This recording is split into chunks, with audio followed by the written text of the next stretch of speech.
Hello dear students, स्वागत है आपका आपके अपने इस यूट्यूब चैनल पे। और आज के इस वीडियो में मैं आपके लिए एक और गवर्नमेंट वैकेंसी लेके आई हूँ। वैकेंसी का नाम है आर बी, जो टेक्नीशियन वैकेंसी 2025 है, उसमें ये वैकेंसी आई है। ठीक है, ओनली 10th पास आउट ये वैकेंसी है। आपके लिए गोल्डन चांस रहने वाला है, क्योंकि ये ओनली 10th पास वैकेंसी है। इसकी पूरी भी जानकारी मैं आज के इस वीडियो में देने वाली हूँ। अगर आप चैनल पर नए हैं तो प्लीज़ सब्सक्राइब कर देना, और भी नए हैं तब भी कर देना।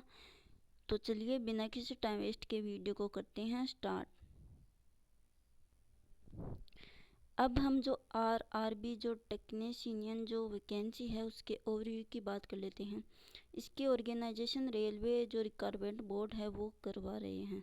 ठीक है, और 6000 प्लस इसमें पद है। आपको ऑनलाइन मोड पर फॉर्म अप्लाई करना है, और इसकी लास्ट डेट 28 जुलाई 2025 है। इससे पहले आपको इसका फॉर्म अप्लाई कर देना है। ऑल इंडिया की वैकेंसी रहने वाली है। 19 से 30 हज़ार आपको पर मंथ इसमें सैलरी मिलने वाली है, और सैलरी भी आपकी पर मंथ इंक्रीज़ होती जाएगी, बढ़ती जाएगी। ठीक है, रेलवे गवर्नमेंट ये जॉब है, सरकारी जॉब है। अच्छी खासी इसमें आपको सैलरी मिलेगी, अच्छी खासी पोस्ट है। ठीक है, ये जो आर बी जो टेक्नीशियन भर्ती है, इसकी योग्यता 10वीं पास है। 6000 प्लस पद हैं, और 28 जून से 28 जुलाई तक आपके इसमें आवेदन होंगे। तो आप लास्ट डेट से पहले पहले इसमें ऑनलाइन आवेदन कर दीजिएगा। ठीक है, ये दो टाइप की भर्ती रहने वाली है। इसमें दो पोस्ट हैं। एक तो ग्रेड थर्ड, एक तो ग्रेड थर्ड और एक ग्रेड फर्स्ट। ठीक है, ये अलग अलग वैकेंसी है इसमें। अब हम बात कर लेते हैं कि जो आर बी टेक्नीशियन वैकेंसी है उसमें आपको पेमेंट कितना देना पड़ेगा, यानी आपको फीस कितनी देनी पड़ेगी। अगर अगर आप जनरल ओबीसी ईडब्ल्यूएस मेल हैं, यानी पुरुष हैं, अगर आप पुरुष हैं तो आपको 500 रुपये पेमेंट करना पड़ेगा। जबकि आप जनरल ओबीसी ईडब्ल्यूएस में फीमेल हैं, महिला हैं, तो आपको 250 रुपये पेमेंट करना पड़ेगा। पुरुषों को इसमें ज़्यादा पैसा देना पड़ेगा, जबकि महिलाओं को कम देना पड़ेगा। पुरुषों के साथ हमेशा ही अन्याय होता जा रहा है, तो इसको हमें ज़्यादा से ज़्यादा रोकना है। ST SC महिला पुरुष दोनों को 250 रुपये पेमेंट करना पड़ेगा। ठीक है, विकलांग कुछ भी हो सबको 250 रुपये पेमेंट करना पड़ेगा। जबकि जो जनरल ओबीसी ईडब्ल्यूएस मेल हैं, यानी पुरुष हैं, उनको ओनली 500 रुपये पेमेंट करना पड़ेगा। तो फ्रेंड्स, मैं इसी के बारे में बात कर रही थी। एक तो ग्रेड फर्स्ट है और एक ग्रेड थर्ड है, ये दो वैकेंसी है। ठीक है, इनकी योग्यता की हम बात कर लेते हैं। जो टेक्नीशियन ग्रेड फर्स्ट है उसकी हम बात कर लेते हैं। टेक्नीशियन ग्रेड फर्स्ट में आपको जो किसी भी विश्वविद्यालय से आपको BA, BSc, BCom या B.Ed, MA ये कोर्स होते हैं, वो आपको आपके पास इनकी डिग्री होनी चाहिए। ठीक है, डिग्री होनी चाहिए। और इंजीनियर का जो डिप्लोमा होता है, B.Ed टीच डिग्री, ये भी आपके पास होनी चाहिए, तभी आप ग्रेड फर्स्ट लेवल पर इसका फॉर्म अप्लाई कर सकते हैं। ठीक है, और ग्रेड थर्ड के लिए आपको कुछ भी नहीं करना। एक तो आपके पास 10वीं की मार्कशीट होनी चाहिए। 10वीं पास आप किसी भी स्कूल से आप 10वीं पास, आपके पास जो मार्कशीट है वो आपके पास होनी चाहिए। इसी के साथ आपके पास ITI होनी चाहिए। ITI आपके पास होनी चाहिए इसमें फॉर्म अप्लाई करने के लिए। ठीक है, ठीक है, इतना आपके पास है तब आप इसमें फॉर्म अप्लाई कर सकेंगे।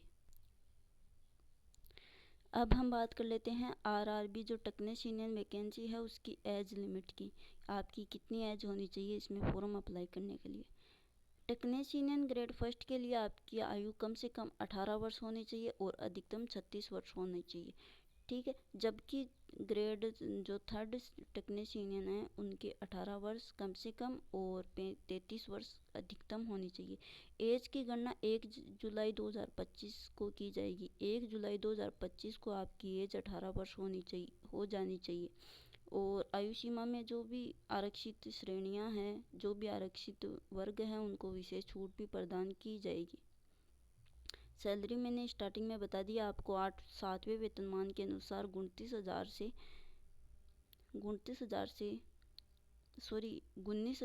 29,000 रुपये आपको इसमें मिलने वाले हैं। और पर मंथ आपको सैलरी इंक्रीज भी आपकी कर दी जाएगी। ठीक है।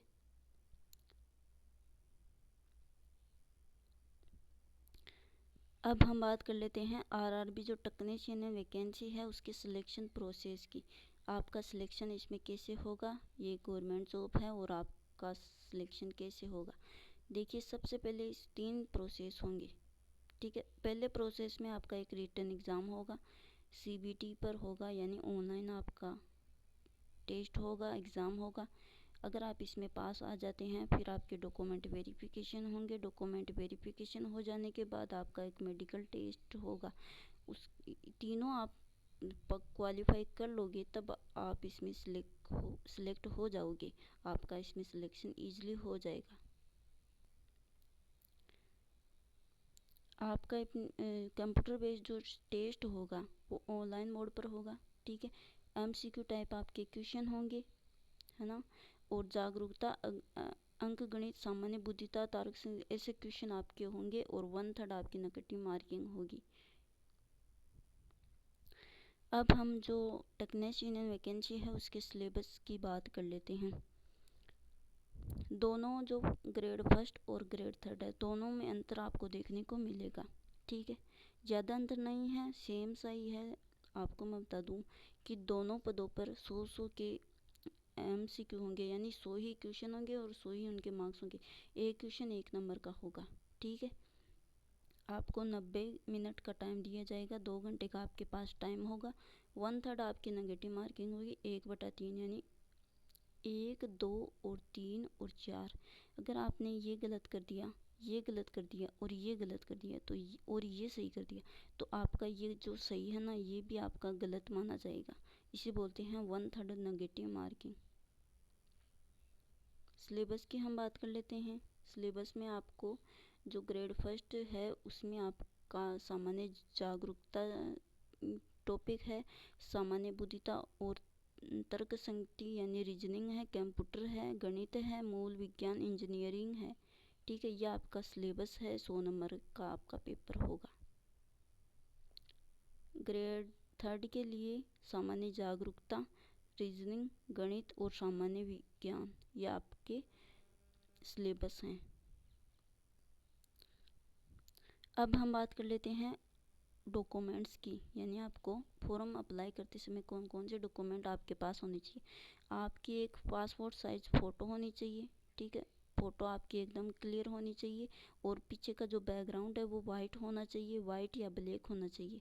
ठीक है। आपके सिग्नेचर होने चाहिए, 10वीं की मार्कशीट होनी चाहिए, ITI का डिप्लोमा होना चाहिए, जाति प्रमाण पत्र जो कास्ट सर्टिफिकेट होता है वो आपके पास होना चाहिए, आपका आय प्रमाण पत्र होना चाहिए। ठीक है। और आवेदक का आधार कार्ड होना चाहिए। और अगर आप सैनिक हैं तो आपके पास इसका प्रमाण पत्र होना चाहिए। और PWD जो प्रमाण पत्र यदि लागू हो तो नहीं, इसकी कोई ज़रूरत नहीं है।